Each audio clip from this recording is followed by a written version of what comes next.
आत्मा श्री राधा कृष्ण के शरणारविंदों में शतकोटि नमन बंदन।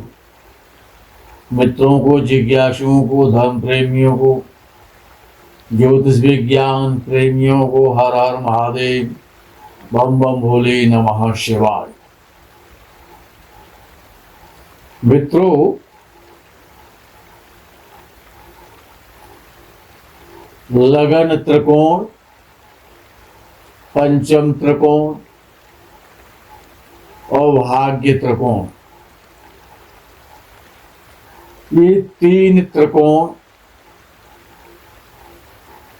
जन्म कुंडली के बड़े ही महत्वपूर्ण हैं। यद्यपि ये तीनों ही त्रिकोण धन त्रिकोण कहलाते हैं, सॉरी धर्म त्रिकोण।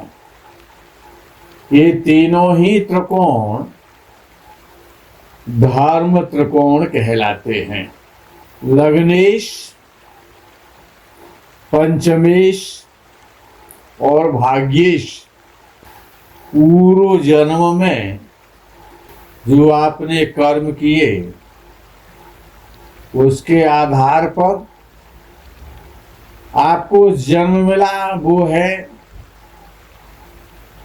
जन्म लग्नेश। आपने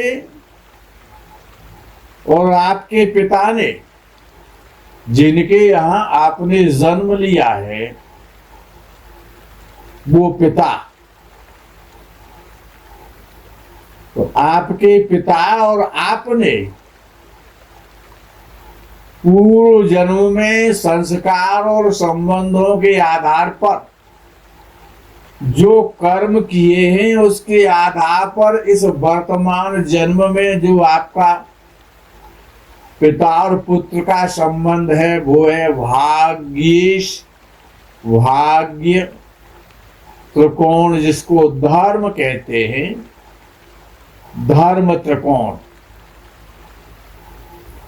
और आपके पिता के पिता ने, अर्थात आपके दादाजी ने, जो आपके पिता के जो पिता हैं, आपके दादाश्री, उन्होंने और आपके पिता ने जो कर्म किए थे, उसके आधार पर, उन संस्कारों के आधार पर, और बनता है पंचम भाव, पंचमेश, वो है धर्म त्रिकोण। ये तीनों ही धर्म के आधार पर धर्म त्रिकोण कहलाते हैं। अच्छा, ये जो त्रिकोण है, इसमें जो लगन है, लगन त्रिकोण, लग्नेश, ये बड़ा महत्वपूर्ण है। ये सबसे लेता है। लगन और लग्नेश, तो जो लेने वाला है वो है लग्नेश। और नवमेश यानी भाग्य स्थान का स्वामी, और पंचमेश पंचम स्थान का स्वामी, ये सर्वाधिक जीवन में खुशियां और धन को देने वाले होते हैं। यही धनवान बनाते हैं।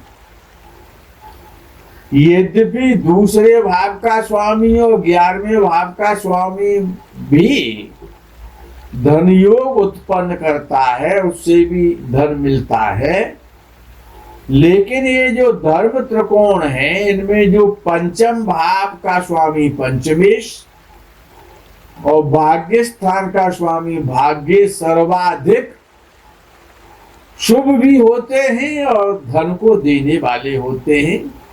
जीवन में जो खुशियां मिलती हैं वो ये देते हैं और बहुत विशेष मात्रा में धन देते हैं।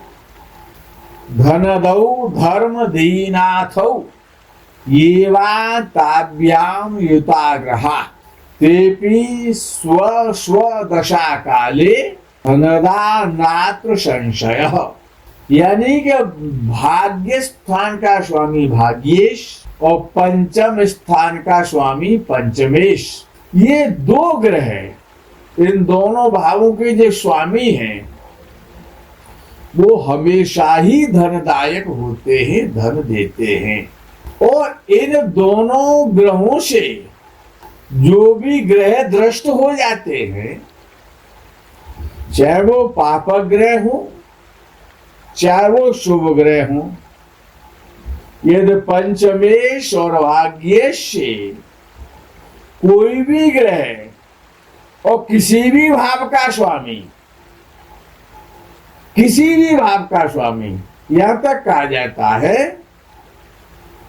ग्रहाणाम युक्त योगेशु क्रूर सौम्य विभागतः, चाहे वो क्रूर ग्रह हो चाहे वो शुभ ग्रह हो, वो भी धनदायक हो जाते हैं, वो भी धन को देने वाले हो जाते हैं। भाग्येश और पंचमेश से जो ग्रह युति करते हैं वो धनदायक हो जाते हैं, या पंचमेश या भाग्येश की जिन ग्रहों पर दृष्टि होती है वो धनदायक हो जाते हैं, वो धन देते हैं अपने अपने दशा काल में।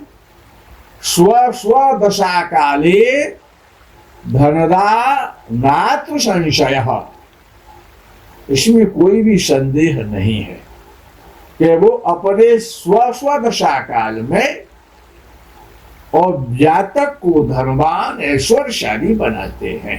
यदि पंचमेश और भाग्येश के साथ क्रूर ग्रह का जो संबंध हो जाता है युति के साथ या दृष्टि के माध्यम से, तो क्रूरता के द्वारा, क्रूरता के रास्तों से, क्रूरता के आयामों से धन की प्राप्ति होती है। वो यदि धनेश और पंचमेश का संबंध पापक ग्रहों के साथ बन जाता है तो गलत तरीके से, गलत मार्गों से, गलत आयामों से और धन मिलता है। और यदि इनका संबंध पंचमेश और भाग्येश का संबंध दृष्टि के द्वारा, युति के द्वारा शुभ ग्रहों से हो जाता है तो शुभ कार्यों के द्वारा, सद्मार्ग के द्वारा, सत्कार्यों के द्वारा, श्रेष्ठ कार्यों से और व्यक्ति धनवान होता है, धनार्जन करता है, भूमि भवन वाहन, कोठी कार बंगला, इन सभी का सुख प्राप्त करता है, श्रीमान, धनवान और बड़ा आदमी बन जाता है। अब मित्रों, जो जैमिनी ज्योतिष के आधार पर जो कारक जो बनते हैं, जो 7 कारक हैं,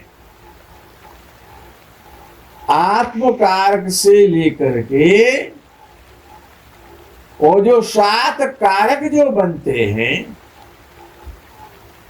हमारा तो मानना ये है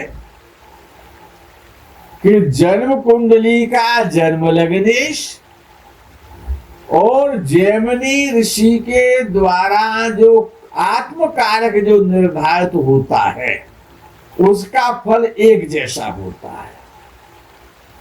आत्म कारक भी लग्नेश का ही कार्य करता है, क्योंकि आत्म कारक से और जन्म लग्न से, यानी कारकांश कुंडली में आत्म कारक से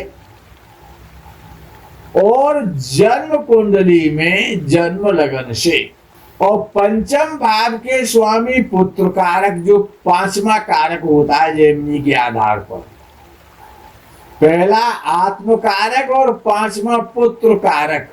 और जन्म कुंडली का, अब ये 2 कुंडलियां यहां पर ग्रहण की जा रही हैं कि कारकांश कुंडली में आत्म कारक और पुत्र कारक आपको लेना है, और जन्म कुंडली से लग्नेश और पंचमेश को लेना है। आत्म कारक और पुत्र कारक लग्नेश और पंचमेश से ये दिन का संबंध हो जाता है, युति के आधार पर हो जाए अथवा दृष्टि के आधार पर हो जाए, मित्रों दृष्टि तभी सार्थक मानी जाती है कि जब एक दूसरे की दृष्टि एक दूसरे पर पड़ती है। तो बहुत श्रेष्ठ धनवान होने के, श्रीमान होने के, ख्याति प्राप्त होने के योग बन जाते हैं। अब जैसा ग्रह होगा, अगर ग्रह उच्च राशि का है, आत्म कारक या पुत्र कारक उच्च राशि के हैं, अब ये जो कारक आप जो देखेंगे वो नवांश कुंडली में देखेंगे। नवांश में देखो कि आत्म कारक और पुत्र कारक उच्च के, स्वराशि के, बलहीन है या बली हैं, और लग्नेश और पंचमेश को लगन कुंडली में देखो कि लग्नेश और पंचमेश अपने भाव में बैठे, स्वराशि में बैठे, या मित्र राशि में बैठे, या उच्च राशि में बैठे,